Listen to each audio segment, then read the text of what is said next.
Hello, good morning, everybody. I welcome you all to the breakout session on resilience and digital futures, synergy or contradiction. My name is Manfred Tscheligi. I'm moderating this panel discussion. I'm professor for human-computer interaction at the University of Salzburg and also affiliated at AIT, Austrian Institute of Technology, Center for Technology Experience. So this breakout session is sponsored and supported by the province of Salzburg and in particular by ITG. ITG is the innovation service for Salzburg and serves as a development agency and innovation coordinator and implements technology and innovation-related activities and coordination for the federal government. We will start with a short film which shows the vision of Salzburg, or some form of, what already happens, what could happen in the future, and which gives a little bit of an opener.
So we have seen quite a bit of a visionary statement. So we have you got a bit of feeling when we don't have the opportunity to be in Salzburg, but you will probably come in the future. Hopefully, you will come and help us to develop some innovations in the future. So what's this breakout session is about? Why it come into existence, and what is the main motivation about this? The breakout session will focus on two very prominent topics. Contextualize with the challenges of the ongoing crisis situation. We will already have this crisis situation. We have it quite a bit, and we will have it in the future. We will live a while with it, and we will try to think about it from several perspectives. The two topics are resilience. Resilience is a concept existing for a while and quite actively discussed nowadays again, also in relation to this crisis. Resilience stands for overcoming barriers, for dealing with challenging situations which we have at the moment, or maybe also in the future, or some other types of crisis, looking forward and being strengthened, and has a variety of orientations and several different ways to look into that. In simpler terms, psychological resilience exists in people who develop psychological and behavioral capabilities that allow them to remain calm during crisis, chaos situations, and to move on from the incident without long-term negative consequences, and even more learning for the future and being more resistant to upcoming situations or contextual difficulties. Resilience is generally thought as a positive adaptation after a stressful or adverse situation. So this is a concept we tried to reflect a bit today in relation to another concept which is maybe more known, or at least we always live in it. It's the aspect of digitization.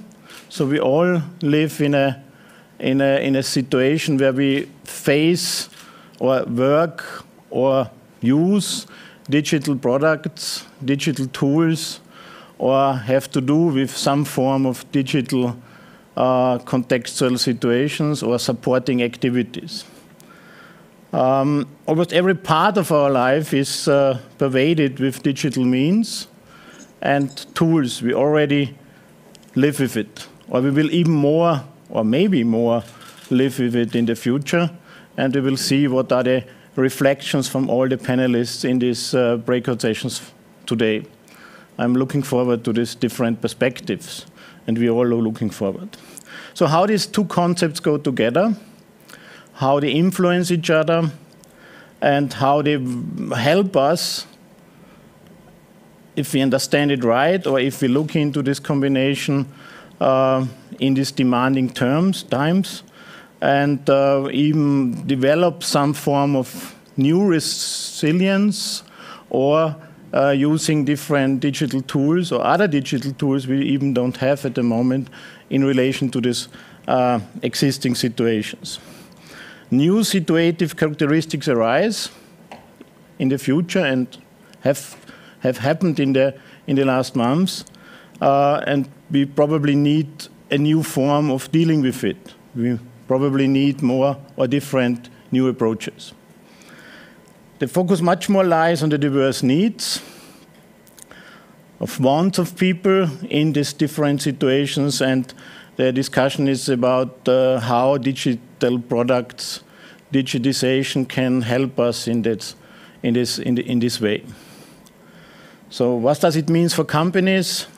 What does it mean for research? What does it mean for priorities? What does it mean for society, or even industrial or some locational aspects in that case? What digitization has to offer here, and which other digital worlds will emerge? So first we will get some introductory statements from the province of Salzburg, from the Chancellor, the Governor of province of Salzburg, Wilfried Haslauer, and also Andrea Klambauer, who is she is the member of the provincial government, also responsible for research and innovation aspects, and we will see some welcome statements from that perspective. Ich möchte Sie sehr herzlich zur Breakout Session der ETG und des Landes Salzburg zum Thema Resilienz und Digitalisierung, Synergie oder Bruch willkommen heißen. Wenn wir was gelernt haben aus der Krise mit Covid, dann sind es zwei Dinge. Erstens, nichts ist selbstverständlich. Alles, was wir so als normal hinnehmen, ist zu hinterfragen und muss neu erarbeitet und neu verdient werden. Und zweitens, hätten wir keine Digitalisierung, hätten wir diese Krise auch nicht bewältigen können. Denken Sie an die vielen gemeinsamen digitalen Konferenzen, Videokonferenzen, die vielen Kommunikationsmethoden. Noch vor 30 oder 40 Jahren wäre das alles nicht möglich gewesen. Die Frage ist, wie geht es weiter? Die Frage ist, welchen Beitrag kann die Digitalisierung leisten zu einer Erhebung der Widerstandskraft gegen Krisen, oder führt Digitalisierung auch zur Vereinsamung, zur Verwahrlosung, zur sozialen Isolierung? Das sind zutiefst philosophische und technologische Themen, die einander bedingen, die ihren gesellschaftlichen Ausgleich in unser alltäglichen Leben bedürfen. Dass Sie sich mit diesen Themen beschäftigen. Freut mich sehr. Ich wünsche Ihnen einen fruchtbaren Gedankenaustausch. Welcome to this session about resilience and digital future. The world has changed during those last months and will probably never return to its pre-coronavirus state. The most obvious changes have become visible in our daily lives. We couldn't meet people, we couldn't go to work, we couldn't travel, and we couldn't live the way we used to.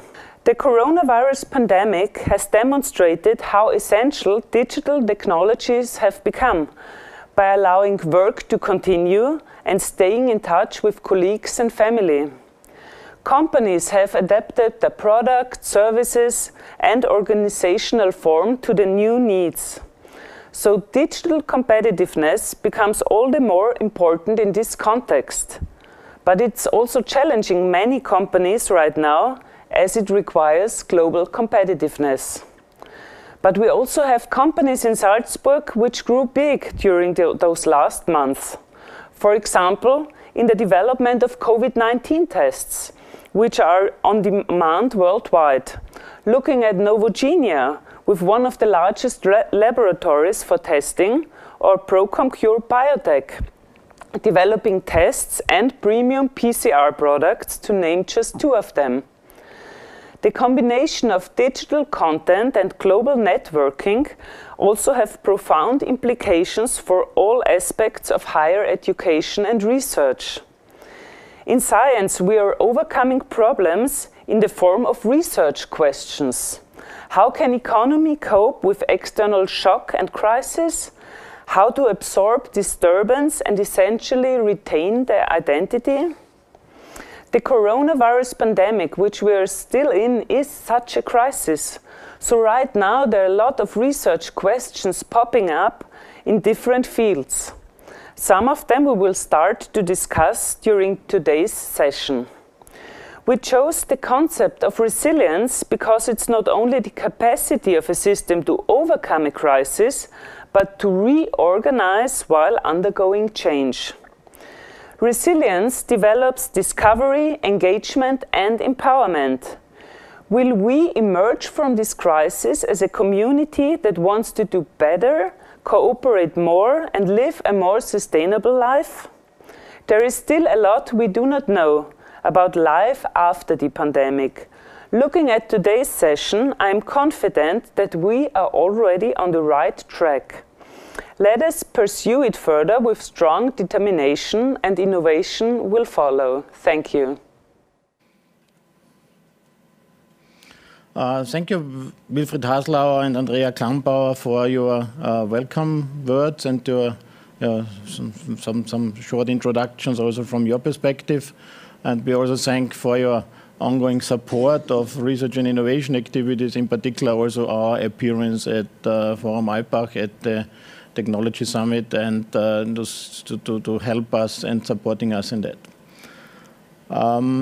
We will now move on to the panel discussion, and I very warm welcome all of the panelists in the order of appearance. I will give a short introduction then previously to your slot and to your activity and to your presentation. So in the order of appearance, it's Matthias Horx, it's Sabine Meyer, it's Eric Jan Karg, and it's Petra Stoiber and Katharina Rathheiser. So we have a distinguished group of people here which give us quite a bit of different viewpoints on the topic we are dealing with today. So thank you very much for being with us and also being part of the virtual exercise, doing this panel and doing this co-experience over distance, and having a fruitful and interesting discussion over the next 1.5 hours approximately.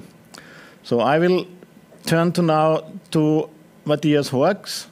So we are also very, very happy that you be with us.